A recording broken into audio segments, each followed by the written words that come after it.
깊은 산속, 새벽 안개가 가시지 않은 어느 고요한 사찰의 뒷마당을 상상해 보십시오. 그곳에는 평생을 수행으로 보낸 늙은 스님과 이제 막 세상의 풍파를 피해 산문으로 들어온 어린 행자가 나란히 걷고 있습니다. 행자의 얼굴에는 숨길 수 없는 근심의 그늘이 깊게 드리워져 있었습니다. 스님, 저는 왜 이토록 운이 따르지 않는 걸까요? 남들보다 배로 노력하고 쉬지 않고 달렸건만 제 삶은 늘 제자리 걸음이고 불행의 소용돌이만이 저를 기다리는 것 같습니다. 노승은 아무런 대답 없이 행자를 데리고 깎아지른 듯한 절벽 앞으로 향했습니다. 그리고 깊은 계곡 아래를 향해 온 힘을 다해 외쳤습니다. 나는 네가 정말 밉다. 그러자 잠시 후 산의 심연으로부터 날카로운 메아리가 돌아왔습니다. 나는 네가 정말 밉다.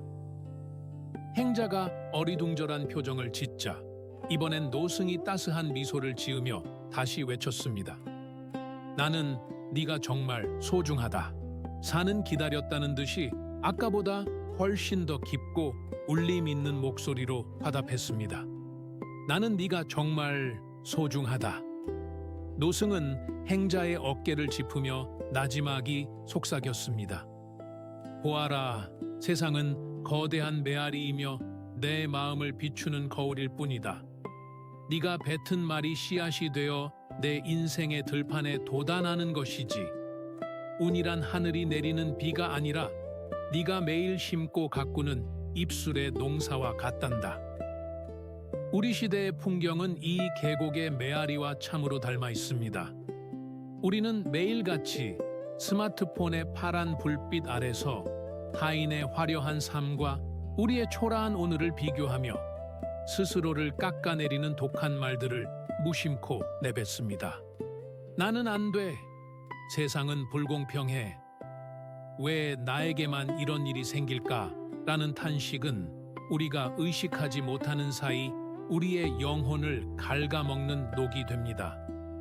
현대라는 이름의 이 광포하고 프레네틱한 도시에서 우리는 각자의 고립된 섬이 되어 서로를 향해 날선 말들을 화살처럼 쏘아 올립니다. 하지만 그 화살이 결국 누구를 향해 돌아오는지 우리는 잊고 삽니다. 지치고 피곤한 퇴근길, 만원 지하철 안에서 우리가 느끼는 그 숨막히는 압박감은 어쩌면 외부의 소음이 아니라 우리 내면에서 끊임없이 웅성거리는 부정적인 언어들의 잔상일지도 모릅니다. 오늘 우리가 함께 나눌 이 이야기가 당신의 지친 마음을 어루만지고 메마른 삶에 행운의 비를 내리는 비옥한 토양이 되기를 바랍니다. 만약 이 서늘한 진실이 당신의 가슴에 작은 공명을 일으킨다면 이 수행의 길에 함께하겠다는 의미로 소중한 구독과 좋아요를 통해 마음을 보태주십시오. 당신의 작은 움직임이 누군가에게는 구원의 빛이 될 수 있습니다. 우리의 운명을 바꾸는 그 위대한 여정의 첫 번째 발걸음은 바로 우리 입술 끝에서 일어나는 구업의 정화에서 시작됩니다. 불교에서는 예로부터 입으로 짓는 4가지 죄, 즉 구업을 경계해 왔습니다. 부처님께서는 법구경을 통해 모든 재앙은 결국 입을 통해 들어오고 나간다고 말씀하셨습니다. 우리가 무심코 뱉는 불평과 비난은 공기 중으로 흩어지는 무형의 공기가 아닙니다. 그것은 아주 미묘한 진동이 되어 우리의 세포 하나하나에 각인되며 결국에는 우리의 환경을 그 말과 똑같은 색깔로 물들여버리는 삼투작용을 일으킵니다. 직장 상사와의 마찰 끝에 쏟아내는 거친 욕설, 가족의 서툰 행동에 내뱉는 차가운 핀잔, 그리고 무엇보다 스스로를 무능하다고 질책하는 그 잔인한 속삭임들을 떠올려 보십시오. 이 말들은 보이지 않는 닻이 되어 당신의 삶을 어두운 심연 속에 가두어 버립니다. 말은 에너지를 담는 그릇입니다. 당신이 오늘 하루도 망쳤어 라고 말하는 순간 당신의 뇌는 그 문장에 어울리는 근거들을 찾기 위해 온 우주를 뒤지기 시작합니다. 반면 아무리 힘든 상황에서도 이 또한 지나갈 것이며 이 안에는 분명 성숙을 위한 씨앗이 들어있다라고 말한다면 당신의 무의식은 그 고통 너머에 숨겨진 빛을 향해 조심스럽게 닻을 내리게 됩니다. 이것은 단순한 긍정의 힘이 아닙니다. 그것은 인과응보라는 우주의 근본 법칙에 기반한 영적인 과학입니다. 마치 농부가 밭에 가시나무를 심으면서 장미꽃이 피기를 기다릴 수 없는 것과 같습니다. 우리가 운이 좋아지고 싶다면 가장 먼저 해야 할 일은 내 입술이라는 밭에 어떤 씨앗을 뿌리고 있는지 살피는 것입니다. 오늘부터 아주 작은 수행을 시작해 봅시다. 누군가를 비난하고 싶은 충동이 목구멍까지 차오를 때 딱 3초만 침묵의 공간을 만들어 보십시오. 그 3초의 침묵은 감정의 폭풍이 지나가게 하는 풍요로운 침묵이며 업의 수레바퀴를 멈추는 강력한 브레이크가 됩니다. 차가운 얼음 같은 말 대신 상대의 마음을 미지근하게 데워줄 수 있는 온기 있는 언어를 선택하십시오. 왜 이렇게 못해? 라는 말 대신 당신도 참 애쓰고 있군요. 라는 한마디를 건네는 순간 당신 주변을 감싸고 있던 정체된 기운이 흐르기 시작하고 닫혀있던 행운의 문이 소리 없이 열리게 됩니다. 말의 온도를 1도만 높여도 당신의 인생 전체를 감싸는 공기는 놀라울 정도로 맑아질 것입니다. 구업의 정화를 넘어 더 넓은 차원의 운을 끌어당기는 두 번째 기둥은 바로 자비심의 투사입니다. 우리 조상들이 길가에 핀 이름 모를 꽃 한 송이에도 마음을 쓰고 지나가는 나그네에게 밥 한 그릇을 아낌없이 내어주던 그 마음에는 거대한 우주적 지혜가 숨어 있었습니다. 자애경에서 강조하듯 타인을 향한 따뜻한 시선과 축원은 결국 나를 향한 가장 강력한 보호막이 됩니다. 현대 사회에서 우리는 타인을 잠재적인 경쟁자나 나의 이익을 침해하는 방해물로 여기도록 교육받았습니다. 아침 지하철에서 옆 사람과 어깨가 부딪힐 때 느끼는 그 즉각적인 분노, 도로 위에서 무리하게 끼어드는 차량을 향해 쏟아내는 저주는 우리 내면의 평화를 파괴하고 운의 흐름을 막는 거대한 암초가 됩니다. 하지만 깊이 생각해 보십시오. 당신이 지하철에서 마주치는 그 피곤한 얼굴의 사내도, 까칠하게 전화를 받는 그 여성도 모두 누군가의 소중한 자식이며 각자 견디기 힘든 삶의 무게를 짊어진 채 심연의 끝에서 위태롭게 버티고 있는 영혼들입니다. 우리가 그들에게 자비의 마음을 품는 것은 그들이 착해서가 아니라 우리 자신의 영혼이 증오의 독성으로부터 오염되지 않게 하기 위함입니다. 자비는 나약함의 상징이 아닙니다. 그것은 세상을 향해 내보내는 가장 강력한 긍정의 주파수이며 좋은 인연이라는 자석을 작동시키는 보이지 않는 손입니다. 실제로 일상에서 이를 안착시키는 방법은 매우 구체적입니다. 출근길, 당신의 눈에 들어오는 이름 모를 이들에게 마음속으로 나지막이 축복을 건네보십시오. 당신이 오늘 하루 편곤하기를, 당신의 고통이 눈 녹듯 사라지기를. 이 짧은 한마디가 공기 중으로 퍼져나갈 때 당신 주위에는 보이지 않는 빛의 막이 형성됩니다. 누군가 당신에게 무례하게 굴 때도 그것을 개인적인 공격으로 받아들이기보다 저 사람의 마음속에 얼마나 큰 폭풍이 불고 있으면 저토록 날카로울까 라며 연민의 숨결을 불어넣으십시오. 이것이 바로 용서의 호흡법입니다. 미움을 미움으로 갚는 것은 불길에 기름을 붓는 격이지만 미움을 자비로 덮는 것은 소용돌이치는 바다를 고요하게 잠재우는 일입니다. 당신이 만나는 모든 인연을 부처님처럼 대접할 때 당신 자신 또한 부처의 대우를 받게 되는 법입니다. 인연의 운이란 갑자기 하늘에서 뚝 떨어지는 행운이 아니라 당신이 평소에 뿌려놓은 다정한 눈빛과 따뜻한 말 한마디가 자라나 맺히는 달콤한 열매입니다. 그 열매는 당신이 가장 힘들 때 예상치 못한 귀인의 모습으로 나타날 것이며 당신이 벼랑 끝에 섰을 때 당신의 손을 잡아주는 구원의 밧줄이 될 것입니다. 타인의 행복을 진심으로 빌어주는 그 넉넉한 마음이야말로 세상에서 가장 확실하게 운을 버는 최고의 투자임을 잊지 마십시오. 당신의 가슴 속에 자비의 꽃이 피어날 때 당신의 삶이라는 정원에는 나비와 새들이 스스로 찾아오듯 행운 또한 자연스럽게 깃들게 될 것입니다. 우리가 걸어가는 이 길 위에서 만나는 세 번째 지혜는 바로 공콩의 지혜입니다. 현대인들은 무언가를 소유하고 쌓아 올리고 자신의 존재를 증명하기 위해 끊임없이 자신을 채우려 합니다. 하지만 역설적이게도 우리를 고통의 구렁텅이로 밀어넣는 것은 우리가 가진 것이 부족해서가 아니라 나라는 상희량에 너무나도 단단히 결착되어 있기 때문입니다. 금강경의 핵심 가르침인 응무소주 이생기심, 즉 머무는 바 없이 그 마음을 내라는 이 짧은 문장 속에 우리 삶의 모든 막힘을 뚫어줄 열쇠가 들어 있습니다. 우리가 불행하다고 느끼는 순간을 가만히 들여다보십시오. 그곳에는 언제나 내 것이라는 집착, 내가 옳다는 아집, 그리고 내게 왜 이런 일이라는 억울함이 서려 있습니다. 이것은 마치 맑은 하늘에 지나가는 먹구름을 보고 하늘 자체가 검게 변했다고 믿으며 절망하는 것과 같습니다. 구름은 인연에 따라 모였다가 흩어지는 덧없는 현상일 뿐이며 그 뒤에 있는 광활하고 푸른 허공이 바로 우리의 본 모습입니다.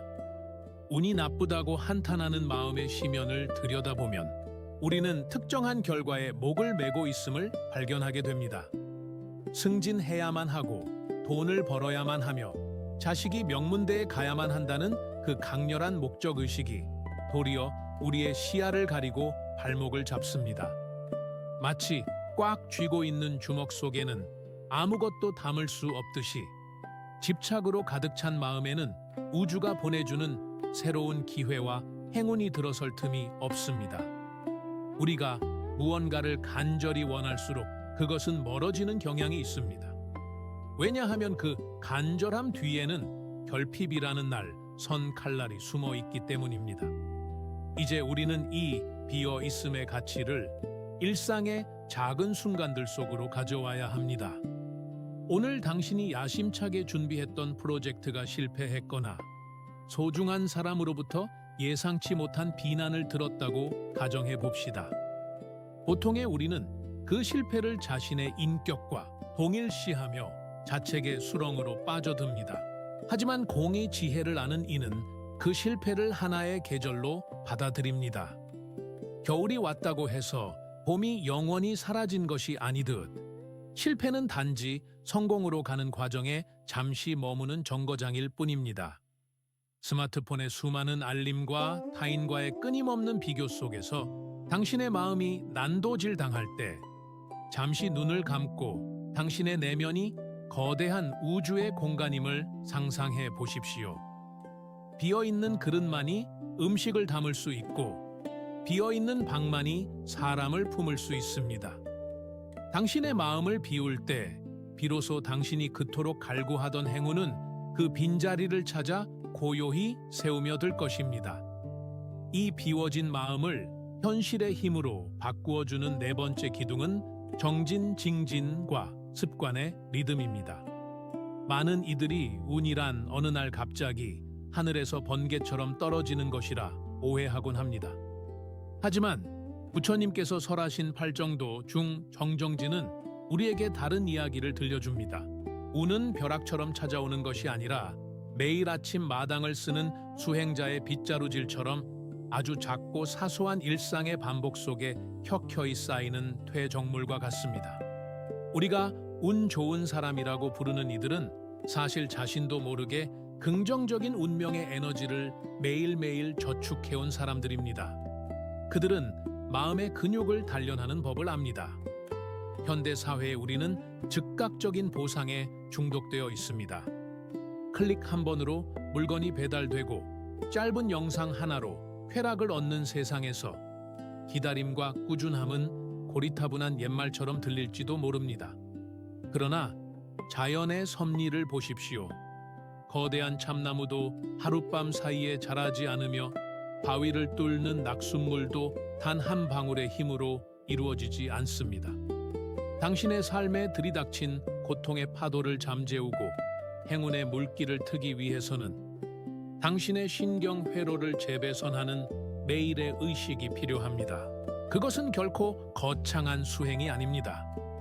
내일 아침 잠에서 깨어나 눈을 뜨는 그 찰나의 순간을 포착하십시오.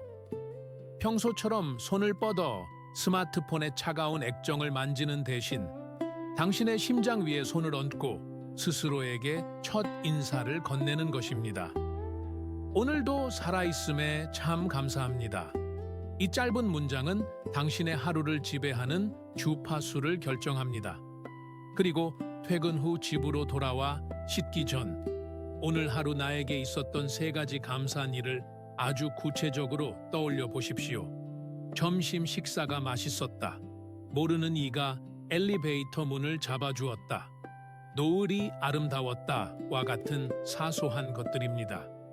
이러한 행위는 당신의 뇌가 세상의 결핍이 아닌 풍요를 찾도록 훈련하는 고도의 영적 정진입니다. 운은 준비된 자에게 찾아오는 손님이며 그 준비란 바로 당신의 일상을 경건한 의식으로 만드는 과정입니다. 불평이 입 밖으로 나오려 할 때 그것을 멈추고 축복의 언어로 바꾸는 정진, 힘들 때일수록 허리를 곧게 펴고 미소 짓는 정진, 결과에 연연하지 않고 지금 이 순간 내가 할 수 있는 최선을 다하는 그 우직한 정진이야말로 임계점에 도달했을 때 기적이라는 이름으로 당신 앞에 나타날 것입니다. 기억하십시오. 당신이 오늘 무심코 행한 작은 선행과 긍정의 습관은 우주의 장부에 기록되어 가장 완벽한 시기에 가장 완벽한 형태로 당신에게 돌아올 것입니다. 이 꾸준함의 힘이야말로 무질서한 삶의 소용돌이를 헤치고 나가는 가장 날카로운 지혜의 칼날입니다. 하늘을 찌를 듯이 솟아오른 거대한 산맥을 머릿속에 그려보십시오. 사람들은 누구나 그 산의 정상을 정복하려 애쓰며 가장 높은 곳에 서서 세상을 내려다보기를 갈망합니다. 하지만 우리가 간과하는 서늘한 진실이 하나 있습니다. 산의 정상은 늘 매서운 바람이 몰아치고 생명이 뿌리내리기 어려운 척박한 땅이며 비가 내려도 머물지 못하고 곧장 흘러내려 버린다는 사실입니다. 반면 모든 이들이 발 아래로 여기는 낮은 계곡과 골짜기를 보십시오. 세상의 모든 물줄기는 가장 낮은 곳을 향해 흘러들어오며 그곳에서 비로소 비옥한 토양을 만들고 수많은 생명을 길러냅니다. 이것이 바로 5번째 기둥인 하심, 즉 마음을 낮추는 태도가 가진 위대한 마력입니다. 우리 시대는 끊임없이 자신을 드높이라고 강요합니다. 네가 얼마나 잘났는지 증명해라. 남들보다 위에 서야 생존할 수 있다. 라는 프레네틱한 외침 속에서 우리의 자아는 잔뜩 부풀어 오른 풍선처럼 위태롭게 하늘을 떠다닙니다. 하지만 자아가 높아질수록 우리는 고립됩니다. 내가 타인보다 높다는 아집에 사로잡히는 순간 타인의 지혜가 나에게 스며들 틈은 사라지고 고독한 심연의 끝으로 내몰리게 됩니다. 유마경에서 가르치는 하심의 지혜는 결코 자신을 비하하거나 비굴해지라는 뜻이 아닙니다. 그것은 마치 바다와 같은 마음을 갖는 것입니다. 바다가 지구상에서 가장 거대한 생명력을 품을 수 있는 이유는 그 어떤 강물보다도 낮은 곳에 위치하여 모든 물을 거부하지 않고 받아들이는 삼투의 덕을 실천하기 때문입니다. 우리의 일상을 들여다보십시오. 부부 사이의 말다툼, 직장 동료와의 미묘한 신경전, 온라인상에서의 거친 설전들. 이 모든 갈등의 뿌리에는 내가 옳다는 단단한 바위 같은 아집이 자리 잡고 있습니다. 내가 가진 알량한 지식과 경험을 절대적인 잣대로 삼아 타인을 재단할 때 운의 흐름은 가차없이 끊겨버립니다. 진정한 강자는 굽힐 줄 아는 사람입니다. 바람에 부러지는 것은 언제나 빳빳하게 마른 나뭇가지이지 유연하게 몸을 낮추는 들풀이 아닙니다. 회의실에서 내 주장을 관철하려 목소리를 높이는 대신 상대의 말 속에 숨겨진 고통과 의도를 먼저 읽어내려 노력해 보십시오. 당신이 옳을 수도 있습니다. 라는 이 짧은 한마디는 당신을 패배자로 만드는 것이 아니라 상대를 당신의 편으로 만드는 가장 고결한 전략이자 운을 끌어당기는 자석이 됩니다. 자신을 낮추어 타인의 마음 아래로 들어갈 때 비로소 세상의 모든 지혜와 행운이 당신이라는 그릇으로 흘러 들어오는 신비로운 전이 현상을 경험하게 될 것입니다. 이러한 겸손의 향기가 밖으로 배어나오는 구체적인 형상이 바로 6번째 기둥인 화안에어입니다. 부처님께서는 가진 것이 아무것도 없는 가난한 이조차도 세상을 향해 보시할 수 있는 7가지 방법, 즉 무죄칠시를 말씀하셨습니다. 그 중에서도 가장 으뜸으로 꼽히는 것이 바로 화사한 얼굴로 대하는 화안시와 사랑스러운 말로 대하는 언사시입니다.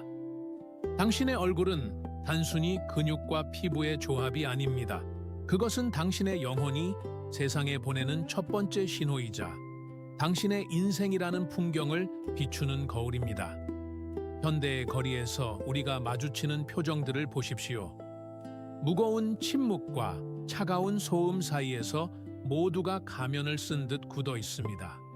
마치 거대한 보라겜, 즉 탐욕과 분노의 소용돌이에 휘말린 듯 잔뜩 찌푸린 미간과 꽉 담은 입술은 그 자체로 행운을 밀어내는 보이지 않는 벽이 됩니다. 누군가에게 부드러운 미소를 짓고 따뜻한 말을 건네는 것은 단순한 에티켓이 아닙니다. 그것은 상대방의 주파수를 정화하고 그 울림이 다시 나에게 돌아오게 하는 고도의 공명수행입니다. 당신이 누군가에게 오늘 참 보기 좋으시네요 라고 건네는 진심 어린 말 한마디는 상대의 가슴 속에 잠들어 있던 긍정의 씨앗을 깨우는 비옥한 봄비가 됩니다. 말에는 향기가 있습니다. 어떤 이의 말은 곁에만 있어도 머리가 맑아지는 숲의 향기를 품고 있고 어떤 이의 말은 썩은 물처럼 주변을 오염시킵니다. 운이 좋은 사람들은 자신의 언어에 꽃향기를 입히는 법을 아는 이들입니다. 비난해야 할 상황에서도 비판 대신 격려를 선택하고 거친 농담보다는 고요하고 비옥한 침묵을 선택하십시오. 당신의 말 한마디가 누군가의 무너진 하루를 일으켜 세울 수 있다는 사실을 자각할 때 당신은 더 이상 평범한 행인이 아니라 세상을 치유하는 존재로 변용됩니다. 가장 가까운 사람에게 가장 먼저 이 수행을 시작하십시오. 매일 보는 가족에게 혹은 늘 곁에 있는 거울 속의 자신에게 미소 짓는 연습을 하십시오. 얼굴의 근육을 이완시키고 입가에 엷은 미소를 띄우는 것만으로도 당신의 뇌는 안전함과 풍요로움을 느끼기 시작하며 그에 걸맞은 창의적이고 긍정적인 생각들을 싹 트이우게 됩니다. 이 화아네어의 기운이 당신의 삶에 안착할 때 당신 주변의 소음은 잦아들고 그 빈자리는 삶의 미묘하고도 아름다운 선율로 채워질 것입니다. 당신의 얼굴이 부처를 닮아갈 때 당신의 운명 또한 자연스럽게 극락의 정원을 닮아가게 될 것입니다. 이제 우리는 이 긴 여정의 끝자락에서 가장 눈부신 진실과 마주하게 됩니다. 운명이라는 이름의 거대한 수레바퀴를 돌리는 힘은 결코 당신 밖에 있지 않습니다. 우리가 그토록 찾아 헤매던 행운은 화려한 보석함에 담겨 멀리 숨겨진 보물이 아니라 당신이 매 순간 내뱉는 숨결과 입술의 움직임, 그리고 마음의 미묘한 떨림 속에 이미 깃들어 있었습니다. 세상은 당신이 내보내는 주파수에 반응하는 거대한 울림판이며 당신의 삶은 당신이 그린 마음의 설계도에 따라 세워지는 건축물입니다. 우리는 그동안 삶의 소음과 광포한 경쟁 속에서 스스로를 잃어버린 차에 살아왔습니다. 타인의 시선이라는 감옥에 갇혀 자신의 영혼이 내는 진실한 목소리를 외면했고 불안이라는 소용돌이에 휘말려 정작 지금 이 순간 발밑에 피어난 행복의 꽃을 보지 못했습니다. 하지만 이제는 깨달아야 합니다. 재행무상, 즉 모든 것은 영원하지 않고 변한다는 이 근본적인 원리는 우리에게 절망이 아닌 무한한 희망을 줍니다. 당신의 불운이 영원하지 않듯 당신의 고통 또한 인연의 바람이 불면 안개처럼 흩어질 덧없는 현상일 뿐입니다. 이 영상의 시작에서 만났던 그 어린 행자와 노승의 이야기를 기억하십니까? 계곡의 메아리는 결코 스스로 먼저 소리내지 않습니다. 산은 그저 당신이 던진 말을 고스란히 되돌려줄 뿐입니다. 만약 당신의 삶이 차가운 비난과 냉소로 가득 차 있다면 그것은 당신이 그동안 세상을 향해 혹은 당신 자신을 향해 그런 씨앗을 뿌려왔기 때문일지도 모릅니다. 하지만 이것은 결코 자책할 일이 아닙니다. 오히려 축복입니다. 왜냐하면 당신이 뿌리는 씨앗을 바꾸는 순간 당신의 미래라는 들판에 돋아날 열매 또한 완전히 바뀔 것이기 때문입니다. 이제 이 영상을 끄고 난 뒤에 세상을 상상해 보십시오. 당신의 방, 당신의 가족, 당신이 내일 아침 마주할 번잡한 출근길은 변하지 않았을 것입니다. 하지만 당신의 눈은 이미 변형되었습니다. 세상의 루이도, 즉 소음 속에서도 비옥한 침묵을 찾아내고 타인의 거친 말 속에서도 그들의 숨겨진 아픔을 읽어낼 수 있는 해안을 갖게 되었습니다. 당신이 스스로를 낮추고 자비의 마음으로 세상을 대할 때 당신은 더 이상 운의 지배를 받는 연약한 존재가 아닙니다. 당신은 스스로 운을 창조하고 행운의 물길을 내는 위대한 정원사가 된 것입니다. 자, 이제 당신에게 마지막 숙제를 하나 드리고자 합니다. 이것은 머리로 하는 공부가 아니라 당신의 영혼에 닻을 내리는 실천입니다. 이 영상을 멈추고 나서 당신이 처음으로 마주하는 사람에게 설령 그가 당신을 힘들게 했던 사람일지라도 진심을 담아 따뜻한 말 한마디를 건네보십시오. 당신 덕분에 오늘 하루가 조금 더 밝아졌습니다. 혹은 그동안 참 고생 많으셨습니다. 라는 그 한마디가 당신의 우주를 어떻게 뒤흔드는지 가만히 관찰해 보십시오. 만약 혼자 있다면 거울 속의 당신을 가만히 응시하십시오. 그리고 그동안 험한 세상을 견뎌내느라 애쓴 당신의 영혼을 향해 고맙다, 사랑한다, 너는 참으로 귀한 존재다 라고 나지막이 속삭여 주십시오. 그 작은 떨림이 당신의 심장을 타고 흘러가 온 몸의 세포를 깨우고 당신 주변의 공기를 정화하며 마침내 닫혀있던 행운의 문을 활짝 열어 젖힐 것입니다. 당신의 삶은 이제 막 시작되었습니다. 어제의 당신은 오늘의 당신이 아니며 오늘의 당신은 내일의 행운을 빚어내는 장인입니다. 당신의 입술에서 꽃향기가 나고 당신의 마음에서 바다와 같은 평온함이 넘쳐날 때 온 우주는 당신을 돕기 위해 움직이기 시작할 것입니다. 당신이라는 비옥한 토양 위에 행운의 싹이 돋아나고 마침내 성숙의 계절을 지나 풍요로운 결실을 맺기를 진심으로 축원합니다. 당신의 앞날에 부처님의 가호와 고요한 평화가 언제나 함께하기를 기도하며 이 긴 이야기를 마칩니다. 당신은 이미 충분히 아름답고 운이 좋을 자격이 있는 사람입니다. 평온하십시오. 그리고 행복하십시오.